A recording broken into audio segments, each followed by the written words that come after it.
रायगडाच्या पायथ्याशी हिरकणी नावाची एक साधी पण खूप मेहनती गवळण राहत असे. रोज ती दूध दही घेऊन गडावर जात असे. त्या दिवशी तिला थोडा उशीर झाला आणि सूर्यास्ताची लालसर किरणं गडावर पसरत होती.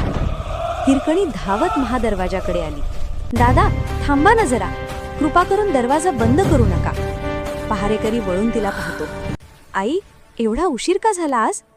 हिरकणी हताशपणे, माझं बाळ, ते रडत असेल, मला घरी जायचंच आहे. दादा, दार उघडा ना. पहारेकरी कठोर पण दयाळू स्वरात. हिरकणी, आम्हालाही हायसं वाटत नाही, पण महाराजांचा नियम म्हणजे नियम. सूर्यास्तानंतर दरवाजा उघडत नाही. हिरकणी थरथरते आवाजात, माझ्या लेकराचं काय? त्याला माझी गरज आहे. त्याचं दूध सुद्धा संपलं असेल. पहारेकरी अवघडून, आई, आम्ही असहाय्य आहोत. हिरकणी झुरत नाही. अंधारात स्वतःशीच बोलत बसते. काय करू देवा, बाळ माझी वाट पाहत असेल.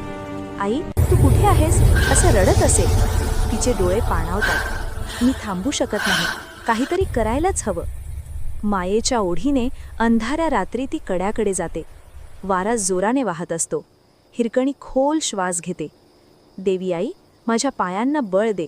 माझ्या लेकरासाठी मी काहीही करीन. ती कड्याच्या टोकावर उभी राहते. जय भवानी. आणि ती कडा उतरू लागते. दगड घसरतात, काटे टोचतात.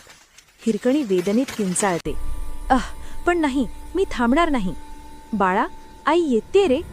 तिचा श्वास धपाकतो. पाय जखमी होतात. हातात रक्त येतं, पण ती स्वतःलाच धीर देते. हिरकणी, थांबलीस तर बाळ रडत राहील. चला, अजून थोडं. शेवटी ती पायथ्याशी पोहोचते.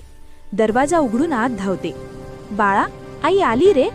बाळ रडणं थांबवून तिच्या मिठीत शांत होतं. दुसऱ्या दिवशी सकाळी ही गोष्ट महाराजांपर्यंत पोहोचते. ते हिरकणीला बोलवून घेतात.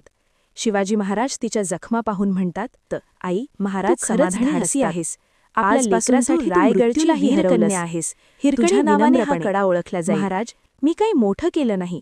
आईचं हृदयच मोठं असतं. महाराज,